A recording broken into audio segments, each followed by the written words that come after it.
During the Great Depression, survival wasn't just about having enough to eat or a roof over your head.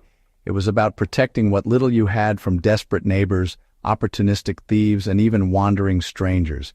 Money was scarce, banks were failing, and trust was, pretty fragile. Families learned quickly that the safest place for valuables wasn't always a safe deposit box or a lock on a door.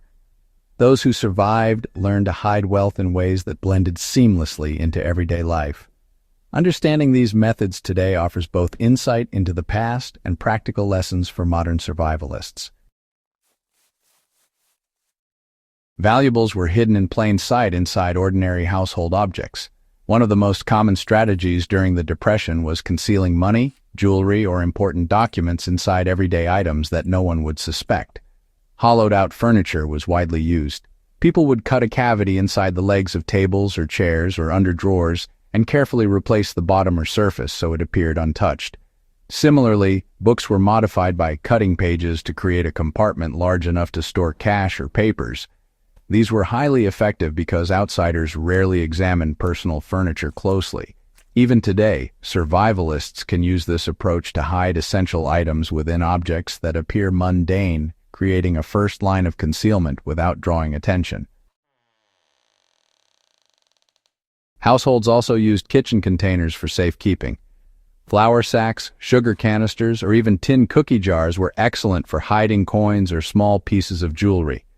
The trick was to disguise the container so it looked fully in use, leaving no indication of the hidden contents. Families who mastered this often had multiple layers of protection. Money tucked inside a can within a drawer, behind a false panel, or under the floorboards. Floorboards and walls became secret vaults. Hiding valuables beneath floorboards or inside walls was a staple during this period. Some families removed a single plank and replaced it after placing coins, cash, or documents underneath. Others built false walls in pantries or closets, creating narrow cavities too small to attract attention but large enough for significant storage. These methods were effective because they relied on areas people instinctively ignored. Even today, in survival scenarios, learning to create hidden compartments in your home structure can provide secure storage for critical items without expensive safes or locks. Everyday outdoor spaces were, cleverly repurposed. Gardeners and small farmers often buried valuables under the soil in carefully marked but discreet spots.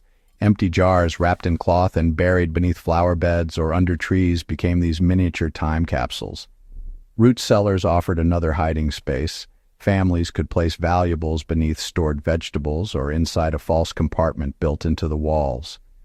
The principle was simple. Just integrate valuable storage into normal daily routines and structures, making it really difficult for thieves to identify. Clothing and personal items offered, mobile security. During the Depression, mobility was often necessary, whether fleeing a city or just moving between relatives' homes. Many individuals hid small amounts of cash or jewelry inside clothing, sewn into coats, hats, or the linings of shoes.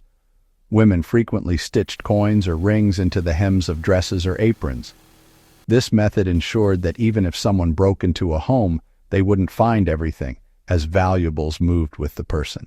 Modern survivalists can apply this principle to carry critical items safely without relying on external containers or storage.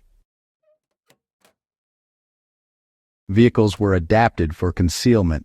For those with cars or wagons, hiding spots weren't limited to the home. Spare tire compartments, under seats, or inside the frame of a vehicle became unexpected vaults. Even the smallest crevices were used to store cash or important documents when traveling. This strategy highlights the importance of thinking three-dimensionally. Any movable object can double as a hiding spot.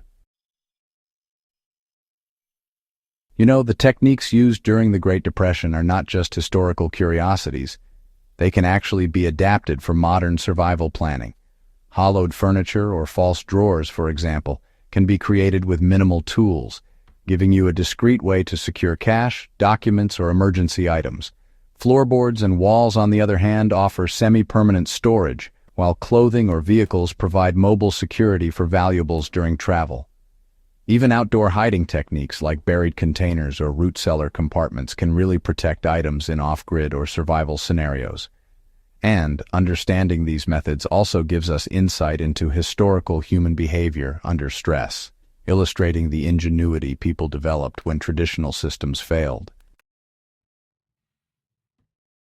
Every hidden compartment, disguised container, or buried cache tells a story of resourcefulness and necessity.